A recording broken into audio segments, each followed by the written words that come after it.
morning, children. Good morning, Miss. Today in English class we are going to see how to write a letter. அதாவது ஒரு letter வந்து எப்படி எழுதணும் அப்படிங்கறத நம்ம பார்க்கலாம். அதுக்கு முன்னாடி there are two types of letters. The first one is formal letter. The second one is informal letter. அதாவது formal letter அப்படினா என்னது அப்படினாக்க அலுவலக ரீதியாக நாம எழுதுறது. இப்போ நம்ம லீவ் லெட்டர்லாம் எழுதுறோம் இல்லையா, லீவ் லெட்டரோ இல்லை நம்ம ஊர்ல வந்து ஆத்துல தண்ணி போகுது, அதுக்கு ஏதாவது உதவி வேணும், நம்ம யாருக்கும் அதிகாரிகளுக்கு எதுவும் எழுதுவோம்ல, அது அப்புறம் பைப்ல தண்ணி வரலன்னா யாருக்கு எழுதுவோம், பிரசிடென்ட்டுக்கு லெட்டர் எழுதுவோம் இல்லையா, இதெல்லாம் வந்து அலுவல் சார்ந்த கடிதங்கள். இந்த அலுவல் சார்ந்த கடிதங்கள் எல்லாமே வந்து formal letters. The next one is informal letter. That means இப்போ பர்சனலாக நம்ம எழுதுவோம் இல்லையா, என்னோட ஃப்ரெண்டுக்கோ அம்மாவுக்கோ அப்பாவுக்கோ மாமாவுக்கோ அத்தைக்கோ யாருக்கோ ரிலேட்டிவ்ஸ்க்கோ இல்லை ஃப்ரெண்ட்ஸுக்கோ நம்ம லெட்டர் எழுதுவோம் இல்லையா, இது எல்லாமே வந்து சொந்த காரணமாக நம்ம எழுதுறது எல்லாமே இன்ஃபார்மல். ஃபார்மல் என்னதுன்னா அஃபிஷியல் லெட்டர்ஸ் எல்லாமே ஃபார்மல். இன்ஃபார்மல் அப்படின்னாக்க பர்சனல் ரீசன்ஸ்க்காக ரிலேட்டிவ்ஸுக்கோ இல்லை ஃப்ரெண்ட்ஸுக்கோ நம்ம எழுதுறது எல்லாமே இன்ஃபார்மல். இப்போ நம்ம பார்க்க போகிறது எதை பற்றி அப்படின்னாக்க formal letter.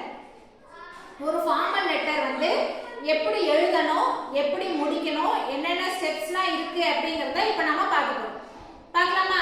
Yes, Miss. First பாரு, ஒரு ஃபார்மல் லெட்டர்ல என்னென்ன ஸ்டெப்ஸ்லாம் இருக்கணும் அப்படின்னா first from, to, greeting, body of the letter, closing, signature or name, place and date. இந்த ஸ்டெப்ஸ் எல்லாம் இருந்தா தான் அது வந்து என்ன லெட்டர்னா ஃபார்மல் லெட்டர். ஒரு ஃபார்மல் லெட்டர்ல இந்த ஸ்டெப்ஸ் எல்லாம் இருக்கணும்.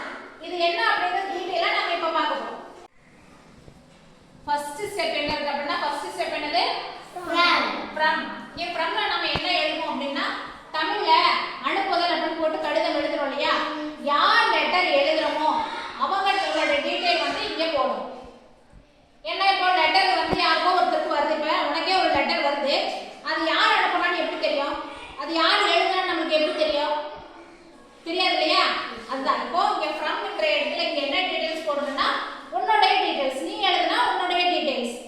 இப்போ லீவ் லெட்டர் எழுதணும் அப்படினா என்ன போடுவ, ஃபர்ஸ்ட் உன்னோட name, next your class, third your school, அவ்வளவுதானே.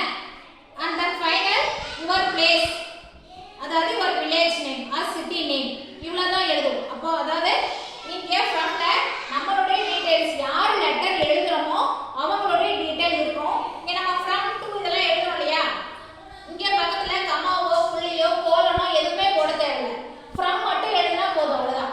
பக்கத்துல கமா போடுறது ஒரு சில இடங்கள்ல இருக்கும், அப்படி ஃப்ரம் போட்டு இப்படி இருக்கும், அப்படி இல்லையா இப்படி கமா போட்டுருக்கும். இந்த மாதிரி எல்லாம் எதுவுமே போட தேவையில்லை, ஃப்ரம் மட்டும் எழுதினா போதும். நெக்ஸ்ட் ஸ்டெப் என்ன இருக்கு, to. நம்ம லெட்டர் எழுதணும் இல்லையா, யாருக்கு எழுதணும், யாருக்காவது ஒருத்தருக்கு எழுதணும் இல்லையா. இப்ப நீ லீவ் லெட்டர் எழுதணும் அப்படின்னா யாருக்கு எழுதுவ, லீவ் லெட்டர் லீவ் யார்கிட்ட கேட்கணும், என்கிட்ட கேட்கணும் இல்லையா. அப்ப இங்க நீ என்ன எழுதுவ, டூல the class teacher, the class teacher, அதுக்கு கீழே எந்த கிளாஸ், அதுக்கு கீழே ஸ்கூல், then your place போட்டோம் இல்லையா. இப்போ இங்க எழுதணும்னா என்ன எழுதுவோம், the class teacher, 4th standard or 5th standard, panchayat union middle school, then place Chandrapuram, அவ்வளவுதான். இப்போ from நமக்கு தெரியும், யார் எழுதுறோமோ அவங்களோட டீடைல் fromல இருக்கும். டூல என்ன இருக்குன்னா யாருக்கு எழுதுறோமோ, இப்போ லீவ் லெட்டர்னா நீங்க எழுதுவீங்க, அப்போ fromல உங்களோட டீடைல் இருக்கும். யாருக்கு எழுதுவீங்க, லீவ் லெட்டர் யாருக்கு எழுதுவ, எனக்கு எழுதுவ இல்லையா, அப்ப என்னோட டீடைல்ஸ் இங்க இருக்கும். கிளாஸ் டீச்சர், எந்த கிளாஸ், எந்த ஸ்கூல், எந்த ஊர் ஸ்கூல், முடிச்சதா. தென் அடுத்து பாத்தீங்கன்னா இப்போ நம்ம லெட்டர் முடிச்சிட்டு ஆரம்பிக்க போறோம். இங்கே அதே மாதிரி தான், டூக்கு பக்கத்துல இந்த மாதிரி கமாவோ இந்த மாதிரி கோலனோ எதுவுமே போட தேவையில்லை, டூ மட்டும் எழுதிருந்தா போதும். அடுத்து நம்ம கடிதத்தை ஆரம்பிக்கிறோம் இல்லையா, கடிதம் ஆரம்பிக்கிறோம். எப்படி ஆரம்பிக்கணும் அப்படின்னா அதாவது ஃபார்மல் லெட்டர்ஸ் எல்லாமே வந்து மேக்ஸிமம் ரெஸ்பெக்டட் டீச்சர், மரியாதைக்குரிய டீச்சர் அல்லது சார். இங்க ஃபார்மல் லெட்டர் எல்லாமே எப்படி ஆரம்பிக்கணும், இப்படி தான் ஆரம்பிக்கும். கிரீட்டிங்ஸோட தான் ஆரம்பிக்கும். கிரீட்டிங்ஸ் ஆரம்பிச்சிருச்சு. இப்போ இங்க என்ன வரும் அப்படின்னாக்கா பாடி ஆஃப் தி லெட்டர். அதாவது கடிதம் எதுக்கு எழுதுறோமோ ஒரு காரணத்துக்காக தான் நம்ம லெட்டர் எழுதுவோம் இல்லையா, அந்த ரீசன் வந்து இங்க வரணும். இப்போ நீ லீவ் லெட்டர் எழுதணும்னா இங்க என்ன எழுதுவ? I am suffering from fever. I am unable to attend the class. So grant me leave for 1 day or 2 days or 3 days or a week அந்த மாதிரி இருக்கும். அப்போ அந்த விஷயத்தை நம்ம எங்க எழுதணும்னா பாடி ஆஃப் தி லெட்டர்ல தான் எழுதணும். இல்ல நான் வந்து எங்க அக்கா கல்யாணத்துக்கு போறேன், எங்க மாமா கல்யாணத்துக்கு போறேன், இல்ல ஊர்ல வந்து பண்டிகை திருவிழா இந்த மாதிரி இருந்தாலும் அந்த ரீசன் நம்ம எங்க எழுதணும்? இந்த இடத்துல தான் எழுதணும், பாடி ஆஃப் தி லெட்டர். அடுத்த ஸ்டெப் என்னது? க்ளோசிங். இப்போ லெட்டர் வந்து ஸ்டார்ட் பண்ணிட்டோம், கிரீட்டிங்ஸோட எழுத ஸ்டார்ட் பண்ணிட்டோம், அதை க்ளோஸ் பண்ணணும் இல்லையா? க்ளோஸ் பண்றது எல்லாமே எப்படி வரும்னாக்க தேங்க்யூ, தேங்க்ஸ் சொல்லி தான் நம்ம க்ளோஸ் பண்றோம். நன்றி என்ன பண்றோம்? தேங்க்ஸ் சொல்லி லெட்டரை இப்போ நம்ம க்ளோஸ் பண்ணிட்டோம்.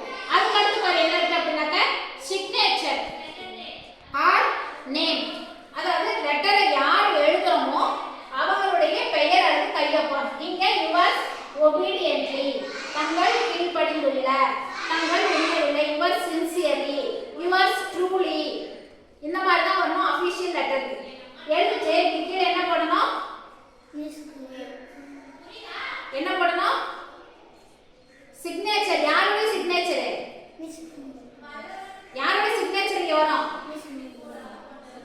யார் லெட்டர் எழுதுறோமோ அவங்களுடைய சிக்னேச்சர். இப்போ நான் எழுதுற லெட்டர் அப்படின்னா என்னுடைய சைன் இங்க இருக்கும். நீங்க லீவ் லெட்டர் எழுதுறீங்க அப்படின்னா இங்க யார் சைன் பண்ணணும்? நீங்க தான் சைன் பண்ணணும். இது முடிச்சிட்டோமா? நெக்ஸ்ட் பாத்தீங்கன்னா நெக்ஸ்ட் ஸ்டெப் என்னது?